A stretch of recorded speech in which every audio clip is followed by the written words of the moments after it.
Você sabe o que é fascismo? Conhece a sua origem, as suas características e como que esse regime controlou a Itália durante 20 anos? Por que fala-se tanto de fascismo hoje em dia? Fique com a gente e conheça um pouco da história desse regime.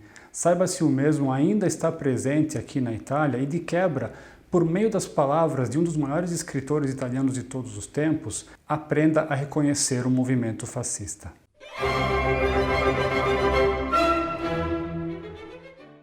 Salve ragazzi, meu nome é Marco Bucci e sejam bem-vindos ao meu canal. Para quem ainda não me conhece, eu sou um italiano nascido em Roma que viveu muitos anos no Brasil. Por isso que meu português é decente e por isso também que eu sei o que vocês se interessam aí no Brasil. O objetivo desse canal é de mostrar para vocês elementos da cultura, das tradições e de tudo o que há de bom daqui da Itália. E também de história. Você pode se inscrever no nosso canal, ativar o sininho das notificações para receber em primeira mão os novos vídeos assim que forem produzidos. Definir o fascismo não é uma tarefa fácil, pois hoje em dia os debates, as discussões da imprensa são simplificados e, infelizmente, extremamente limitados, muitas vezes ignorando completamente o contexto histórico. Além disso, nas escolas no Brasil, o assunto costuma ser abordado de uma forma muito, mas muito superficial. Uma coisa é certa, nós não podemos de forma alguma definir o fascismo através de uma imagem e muito menos através de um meme de internet. Uma premissa muito importante. Eu me sinto muito à vontade para falar sobre fascismo, primeiro porque, por ser italiano, eu estudei o assunto, é uma coisa que nós estudamos o tempo todo. E segundo, porque durante o ventênio fascista, ou seja, durante os 20 anos do regime fascista aqui na Itália, membros da minha família participaram ativamente durante os eventos ali ocorridos. Como, por exemplo, esse cara aqui, recebendo uma medalha do próprio Mussolini, é o meu avô. Esse outro, que foi senador, chefe de Estado-Maior e almirante de esquadra da Marinha Real Italiana, é meu bisavô. Também tem esse outro bisavô que foi general das tropas italianas na África. E essa senhora linda, que era minha avó, colaborou com os partigiani no momento em que houve a ocupação nazifascista aqui na Itália. Ela ajudou diversos judeus a escaparem das mãos desses caras. Isso faz com que as três principais correntes daquele momento estivessem presentes na minha família. Mesmo assim, tudo que será abordado nesse vídeo contém relatos históricos e publicações da imprensa. Vocês não encontrarão a minha opinião no assunto. Para começar, vamos tentar definir o fascismo sob a ótica de um homem muito, mas muito sábio. Umberto Eco foi um escritor e um filósofo mundialmente reconhecido, um dos maiores escritores italianos de todos os tempos. Provavelmente a sua obra mais famosa é O Nome da Rosa, um romance medieval que ganhou uma adaptação nos cinemas nos anos 80 com o Sean Connery. E mais recentemente, uma série, uma adaptação à plataforma Netflix, estreada pelo ator italo-americano John Turturro. Umberto Eco nasceu em 1932, dentro do período fascista. E ainda criança ganhou um prêmio, ele venceu um prêmio, uma competição por ter escrito uma redação pró-fascismo. Ele não conhecia nada de fora do regime, absolutamente nada. Na manhã de 27 de julho de 1943, a família ouviu no rádio que o regime fascista havia ruído e que Mussolini tinha sido preso. A mãe dele pediu para ele comprar jornal imediatamente. E foi então que ele descobriu que existiam outros jornais, além daqueles que eram os canais oficiais do regime fascista. Jornais que até então viviam nas sombras e haviam sido distribuídos na clandestinidade. Umberto Eco também descobriu que existiam outros partidos políticos que também haviam se mantido escondidos durante o regime fascista. Até então, ele acreditava que cada país possuísse apenas um partido político. As mensagens dessa pluralidade de jornais e de visões políticas falavam de liberdade de imprensa, liberdade de expressão e liberdade de afiliação política. Ele aprendeu as palavras liberdade, democracia naquele momento. E segundo suas próprias palavras, ele renasceu como um jovem livre ocidental. Em 1995, Umberto Eco participou de um simpósio na Columbia University sobre a libertação da Europa do regime nazifascista. Tudo o que ele abordou nesse simpósio foi compilado num livro chamado O Fascismo Eterno. Eu vou deixar o link desse livro na descrição para quem quiser comprá-lo e se aprofundar um pouco mais sobre o assunto. Em sua obra, Umberto Eco aponta 14 características comuns em regimes fascistas, não exclusivas do fascismo, que isso fique bem claro, tá? Mas presentes em regimes despóticos com muito fanatismo. Algumas dessas características podem ser contraditórias, mas elas com certeza fazem parte da ideologia fascista. A primeira é o culto da tradição, as glórias passadas, ao passado ser sempre melhor do que os tempos atuais. Consequentemente, esse tradicionalismo implica em refutar o modernismo, o progressismo.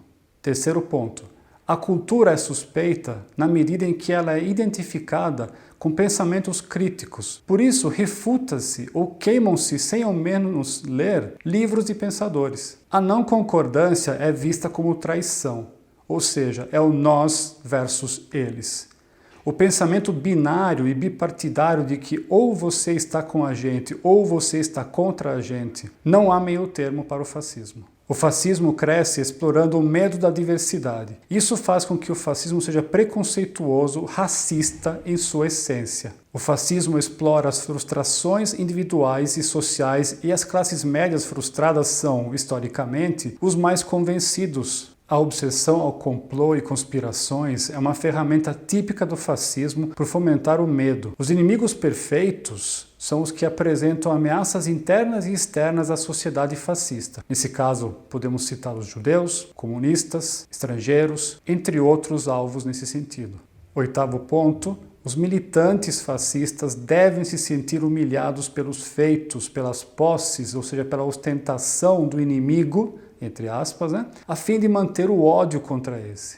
Não existe o lutar pela vida, mas sim o viver para lutar, visto que o pacifismo implica em estabelecer acordo com o inimigo e o fascismo depende da existência e do ódio ao inimigo. Atentem-se ao 10º ponto. O elitismo é um aspecto típico da ideologia reacionária, mas não se trata necessariamente de um elitismo econômico, e sim um elitismo popular, pois os militantes são convencidos de que fazem parte do que há de melhor da própria nação, tornando os não militantes em seres fracos, merecedores de desprezo e de julgamentos e condenações sumárias. Isso está relacionado ao nós versus eles. Todo fascista é educado para ser um herói. O culto à morte faz parte dessa mitologia, sendo a morte em si um evento que faz parte da busca de um bem maior. Evidentemente que esse discurso se aplica à morte dos outros e não à própria. O outro, o diferente, o rival, precisa morrer em busca de um bem maior. Considerando que tanto a guerra permanente quanto o heroísmo são jogos difíceis de serem jogados pelo cidadão comum, o fascista transfere a sua vontade por essa força, por esse poder, por essa potência em questões sexuais. Daí vem o machismo e, consequentemente, o desprezo por condutas inapropriadas, como, por exemplo, a mulher livre para ter o mesmo comportamento sexual que o homem, a homossexualidade, etc. 13º ponto.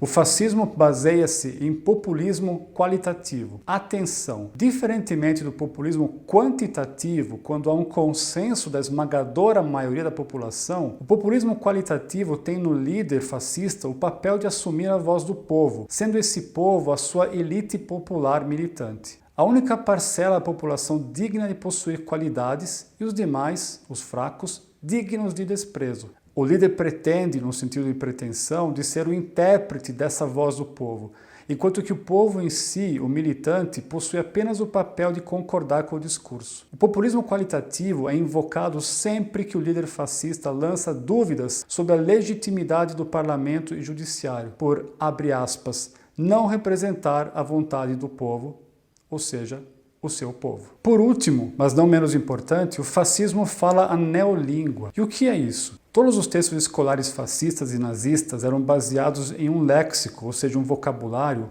pobre e uma sintaxe elementar, simples, com o intuito de, número 1, fazer com que a mensagem chegue até as pessoas mais simples, e número 2, limitar os instrumentos do indivíduo para o raciocínio complexo e crítico. O militante não tem que pensar, ele tem que obedecer. Essas são as principais características da ideologia fascista de acordo com Umberto Eco. Com esses conceitos bem claros na nossa cabeça, podemos dar uma olhada na história do fascismo na Itália. Antes de mais nada, vamos contextualizar o momento histórico para que possamos entender o que aconteceu pouco antes do advento do fascismo. Benito Mussolini, antes do movimento fascista, era, sim, membro do Partido Socialista Italiano.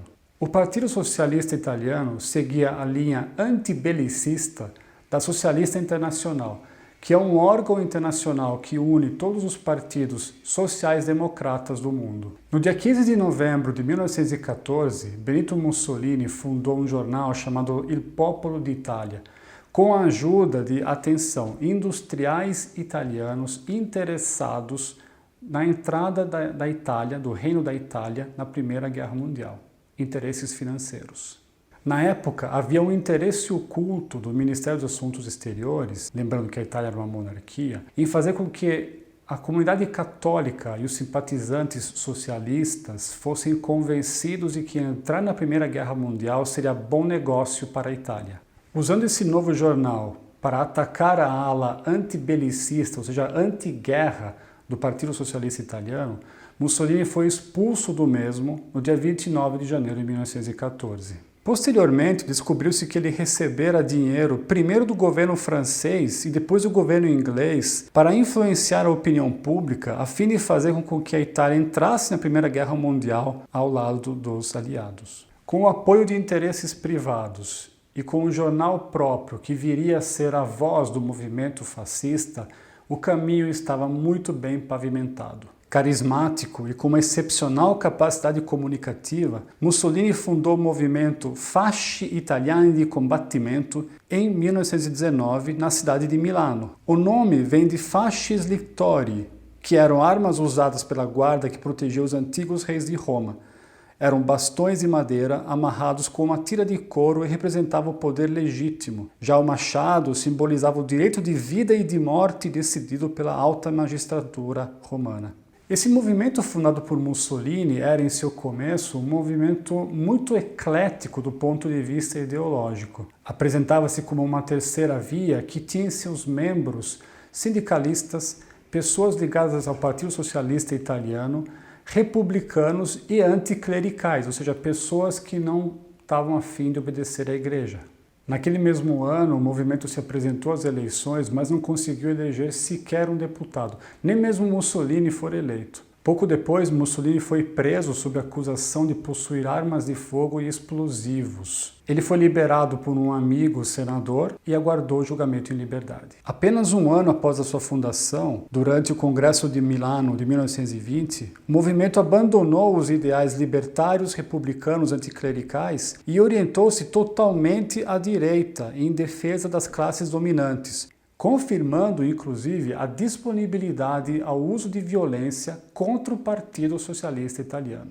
Evidentemente que essa guinada à direita resultou na saída dos membros revolucionários, tanto os sindicalistas quanto os republicanos que queriam o fim da monarquia. Por outro lado, o partido passou a receber apoio direto dos industriais, dos latifundiários e da própria monarquia, que tinha, obviamente, o interesse de conservar seus privilégios.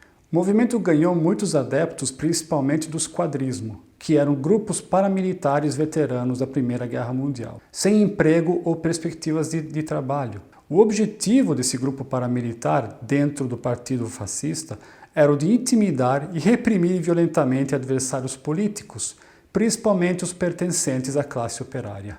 Agora, atentem-se ao que mais acontecia naquele momento, naquele contexto histórico. No dia 21 de janeiro de 1921, foi fundado na cidade de Livorno, na Toscana, o Partido Comunista de Itália. As classes dominantes, monarquia, industriais do norte e latifundiários no sul, passaram a temer as greves e protestos da classe operária. O maior medo era o de que uma revolução pudesse acontecer nos moldes da Revolução Russa. No dia 15 de maio de 1921, Mussolini foi eleito deputado com outros 34 parlamentares de seu movimento, e ele próprio beneficiou-se da imunidade parlamentar por conta daquele caso da posse de armas e explosivos de 1919.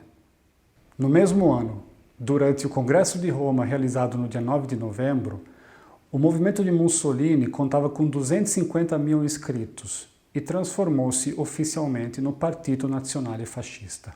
Dali em diante, o grupo paramilitar do partido, que passou a ser conhecido como Camicie Nere, camisas negras, passou a agir violentamente por toda a Itália. Centenas de pessoas morreram durante esses atos violentos e opositores de Mussolini foram severamente intimidados. Entre os dias 27 e 31 de outubro de 1922, aconteceu a Marcha sobre Roma, quando milhares de Camicie Nere desfilaram pela capital italiana com o intuito de ostentar a força do partido. Importante entender que esse grupo paramilitar do Partido Fascista não era páreo para as forças armadas da monarquia italiana, tá? Então não vamos confundir as coisas, até porque é importante que isso fique claro para entendermos os eventos futuros. Em novembro daquele mesmo ano, o rei da Itália encarregou Mussolini a responsabilidade de formar um governo, tornando-o premier, com o objetivo principal de defender os interesses da monarquia, dos industriais e dos latifundiários. Logo em janeiro de 1923, o grupo paramilitar foi institucionalizado e rebatizado para MVSN, Milícia Voluntária para a Segurança Nacional. No final de 1923, a Legge Acerbo, que é o sobrenome do deputado autor dessa lei, foi aprovada por meio de muita violência e intimidação política.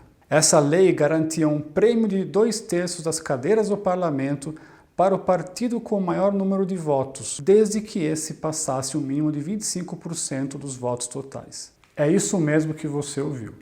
No ambiente com diversos partidos, um partido que conseguisse 25% de votos, e o Partido Fascista já tinha isso, teria automaticamente o prêmio de ter 2/3, ou seja, 66% das cadeiras do parlamento. Os outros 75% de votos divididos em todos os demais partidos teriam direito a somente 33%, ou seja, 1/3 das cadeiras do parlamento. Agora uma pergunta, vocês conseguem enxergar aqui o conceito de populismo qualitativo que Umberto Eco nos ensinou lá atrás? Essa lei favoreceu Mussolini e seu partido, garantindo a governabilidade e o projeto de destruição da democracia.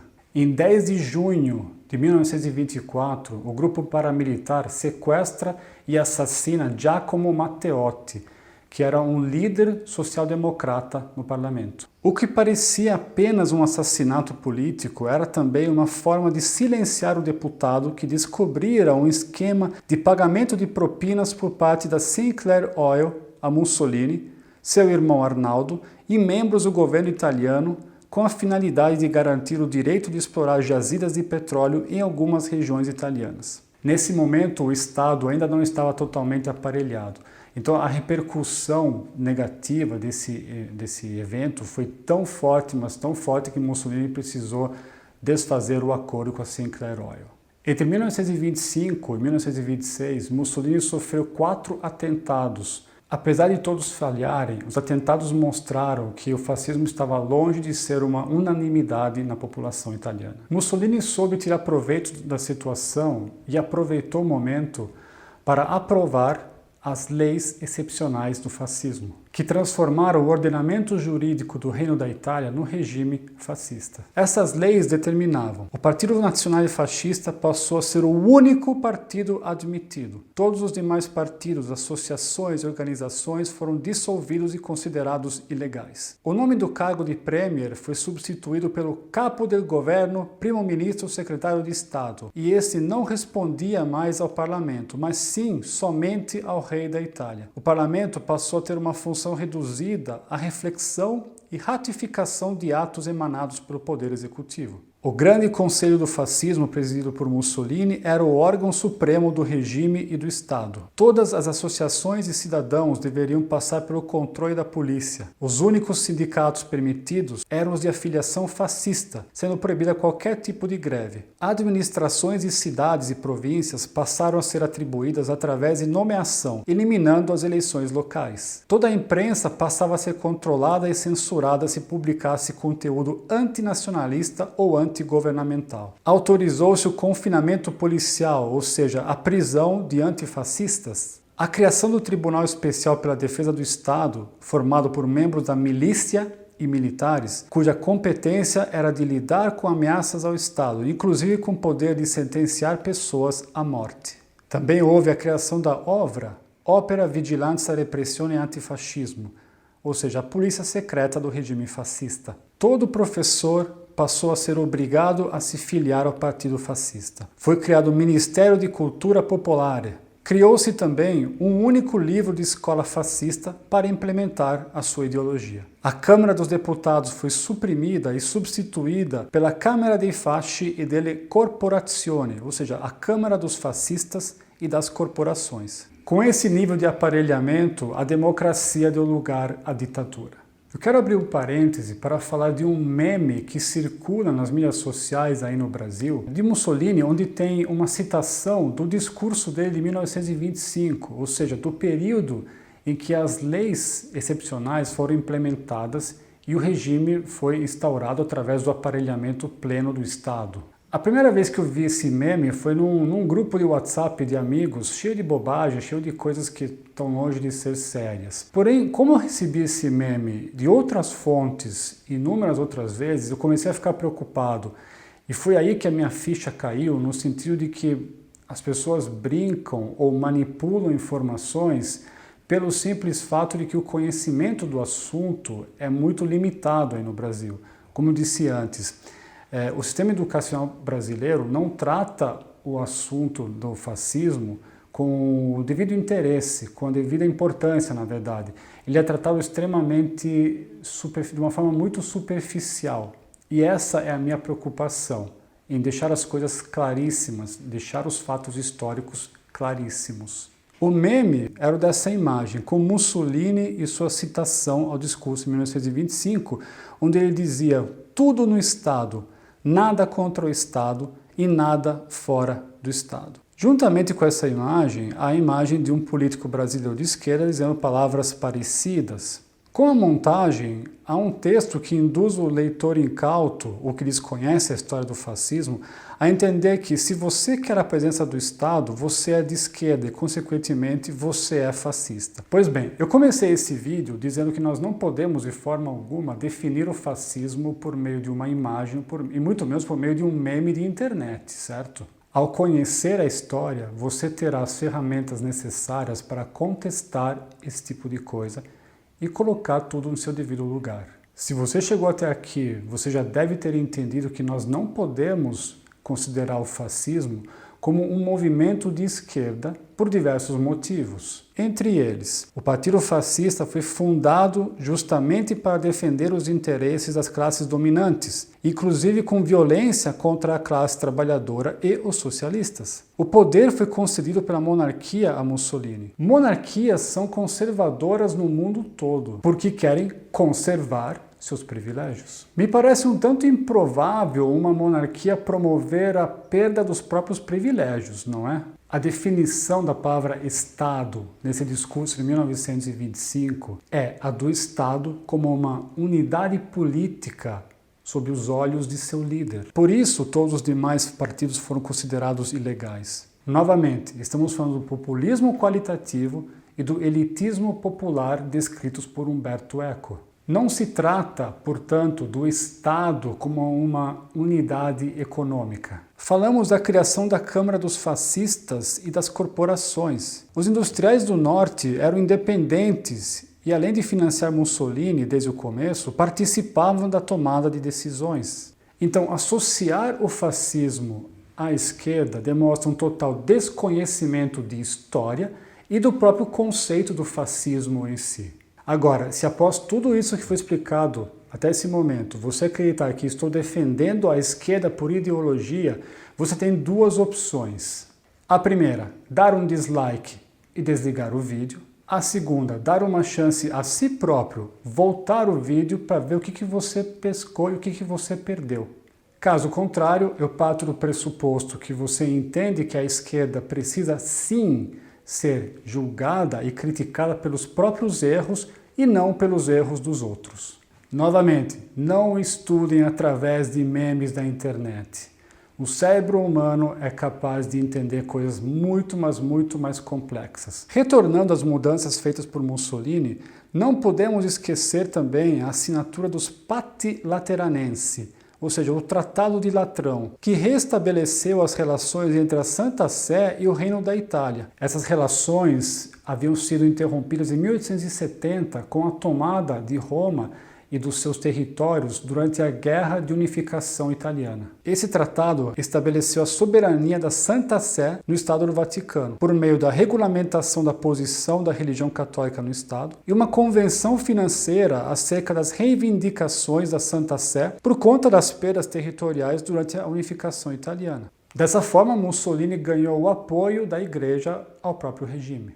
Interessante que até antes desse tratado, Mussolini era um ateu militante, desdenhava completamente da Igreja, do poder de Deus, pedindo publicamente para Deus fulminá-lo a fim de provar a sua existência. Depois da assinatura do tratado, Mussolini passou a usar Deus em todos os seus comícios, em todos os seus discursos, não tendo nenhum tipo de receio em fazer-se chamar de o homem da previdência, o Messias.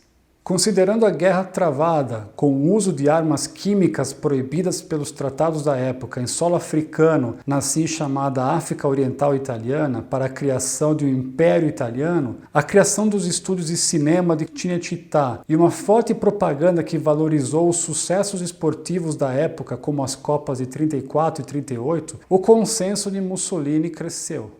Importante mencionar também que o regime desenvolveu sim diversas áreas da indústria e da agricultura italiana. Porém, o compromisso de Mussolini com a burguesia, com os latifundiários e os industriais, impediu o povo italiano de ter uma vida melhor. Na verdade, naquela época, o trabalhador italiano era o que tinha o salário mais baixo de toda a Europa. Depois disso, veio a aproximação à Alemanha nazista de Hitler e a promulgação das leis raciais em 1938. Em seu livro Mein Kampf, Hitler considerava Mussolini o seu mentor. Essas leis promoviam a segregação e limites civis aos judeus e aos negros do Império Italiano. Todos nós sabemos o que aconteceu na Segunda Guerra Mundial, a vitória dos aliados em cima do eixo. O que talvez você não sabe é como a ditadura terminou na Itália. A ditadura não terminou com o fim da guerra em 1945. Ela terminou com a assinatura de um armistício em 1943. Aqui cabe explicar um conceito para entender como que um Estado tão aparelhado pode cair tão facilmente. É o conceito de Estado burocrático e entender como o mesmo funciona numa democracia, numa monarquia parlamentar, como era o caso da Itália daquela época, e comparar com os regimes nazifascistas. A burocracia, apesar de ser popularmente usada como um termo pejorativo, representa a organização de pessoas e recursos destinados à realização de um objetivo coletivo. Isso segundo critérios de racionalidade, imparcialidade e impessoalidade. Lembre-se que estamos falando do conceito puro, sem nenhum tipo de deturpação. Então, dentro de uma democracia, a burocracia se adapta, sim, às políticas dos governantes, mas ela se mantém mesmo com as mudanças dos mandatos, mantendo o Estado funcionando. A Alemanha nazista de Hitler conseguiu um nível de aparelhamento jamais visto antes dentro de um Estado. Hitler não só colocou membros fanáticos em todos os setores do governo, como também conseguiu convencer uma nação toda de que a ideologia pregada por ele era a certa. As pessoas eram simplesmente convencidas e convertidas. A aclamação popular era tão grande que quando o presidente do Reich alemão faleceu em 1934, Hitler fundiu o cargo de chanceler com o de presidente e adotou o título de Führer, ou seja, de chefe. Nada estava fora de seu controle. Agora vamos considerar a monarquia parlamentarista sob o regime ditatorial de Mussolini. Mesmo emparelhando o Estado com as leis excepcionais fascistas, o Estado italiano ainda tinha a burguesia industrial e os latifundiários independentes, além das forças armadas leais à monarquia e não a Mussolini. Como os salários eram baixos, Mussolini não tinha o apoio total da população e, por estabelecer a própria ideologia no sistema de educação, diversas correntes da igreja jamais o apoiaram. Então o Estado burocrático autoritário era parcialmente aparelhado e isso fez com que a ditadura literalmente caísse do dia para a noite na Itália com uma simples assinatura. E o que aconteceu depois da prisão de Mussolini? Ele foi resgatado de uma prisão por tropas alemãs e passou a comandar um estado fantoche sob ocupação alemã no norte da Itália. E foi nesse momento que as leis raciais passaram de segregação para concentração. Os judeus, os dissidentes políticos, todos os indesejados que estavam segregados durante o regime fascista de Mussolini foram transportados para a Alemanha para serem eliminados. Em 1944, Giorgio Almirante, chefe de gabinete do Ministério da Cultura Popular do então regime nazifascista, assinou o chamado Manifesto da Morte, convocando os militares italianos a se juntarem às forças de ocupação alemã. Quem não obedecesse, mesmo tendo prestado juramento à monarquia, seria considerado traidor e condenado à morte. Com o avanço das tropas aliadas no sentido sul-norte, Mussolini ficou cada vez mais acuado até ter sido preso pelos partigiani e fuzilado no dia 28 de abril de 1945. Tá bom, Marco, isso significa que o fascismo terminou ali naquele momento, em 1945, certo? Não. Logo em 1946, os remanescentes daquele estado fantoche governado por Mussolini no final da guerra fundaram o Movimento Sociale Italiano, com toda uma aspiração neofascista. Liderado por ex-expoentes do regime fascista, incluindo Giorgio Almirante, esse partido durou até 1995. Nesse interim, a Itália passou por um momento de terrorismo promovido por grupos neofascistas. Esse período é chamado de Anni di Piombo, ou seja, os anos de chumbo. O movimento político Ordine Nuovo, fundado por um ex-membro do Movimento Sociale Italiano, é responsável por diversos atentados, sequestros e assassinatos, incluindo o de um juiz que era o responsável pela investigação da P2, uma loja maçônica eversiva e condenada como organização criminal na Itália. Com seu fim, em 1995, o Movimento Sociale Italiano se dividiu em 3 outros partidos: Alleanza Nazionale, Movimento Sociale Fiamma Tricolore e Fascismo e Libertà, sendo esse último um partido afiliado a uma organização neonazista internacional. O Fiamma Tricolore ainda existe e sofreu algumas divisões. Delas, outros 2 partidos neofascistas nasceram. Forza Nuova, que tem entre seus fundadores pessoas ligadas a atos terroristas durante os anos de chumbo. E o Fronte Nazionale, que é o homônimo ao partido francês da família Le Pen, também neofascista. Existe também o Casa Pound, que após uma breve experiência política decidiu suspender tais atividades e voltar-se à política não eleitoreira, apesar de serem um asset, ou seja, uma fonte sempre considerada por outros líderes políticos da extrema-direita italiana. O Alleanza Nazionale, após uma breve fusão com o Forza Italia de Berlusconi, se desfez e seus remanescentes fundaram Fratelli d'Italia, o qual, apesar de não declarar, mantém laços com o fascismo, incluindo o símbolo do partido, herdado dos fascistas mussolinianos do MSI. Inclusive, a liderança desse partido celebra o aniversário de morte de Giorgio Almirante, sim, aquele mesmo, considerando como um nacionalista, um patriota e um homem exemplar. Desde 1952, a apologia ao fascismo é crime na Itália, punível com 6 meses a 2 anos de reclusão. No dia 24 de junho desse ano, Roberto Ionghi Lavarini, expoente da extrema-direita milanese, foi condenado a 2 anos de reclusão por apologia ao fascismo durante uma entrevista na TV, onde ele afirmou as seguintes coisas, abre aspas, o único erro de Mussolini foi ser bonzinho demais. As mortes dos etíopes na época fascista foram perdas fisiológicas de uma guerra civilizatória. Ele convenientemente não mencionou o uso de armas químicas e também não mencionou que o Império da Etiópia existia desde o ano 1137, que juntamente com a Libéria faziam parte, eram as 2 únicas nações da África a jamais terem caído sob o jugo da colonização europeia. Na mesma entrevista, o Sr. Lavarini, conhecido como Il Barone Nero, ainda proferiu diversas frases antissemitas e definiu o ventênio fascista como uma esplêndida época. Umberto Eco, lá em 1995, alertava a sociedade quanto a esse tipo de discurso. O negacionismo é um mal presente. Existem pessoas hoje que afirmam que o mito da resistência é uma mentira comunista e que a liberação da Itália foi um trágico evento.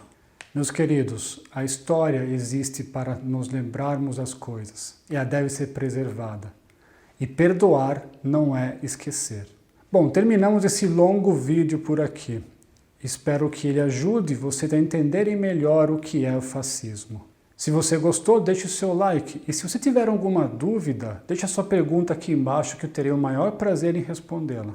Também deixei o link do livro do Umberto Eco aqui na descrição, juntamente com o link do livro do Nome da Rosa, que é um romance medieval maravilhoso. Compartilhe esse conteúdo não só com pessoas que gostam da Itália, da história da Itália, mas também com pessoas que precisam conhecer melhor o fascismo, entender melhor o que foi esse movimento. Não esqueça de se inscrever no nosso canal. Ative o sininho das notificações para que você possa receber em primeira mão os nossos futuros vídeos. Un forte abbraccio ragazzi, ci vediamo nel prossimo video. Ciao!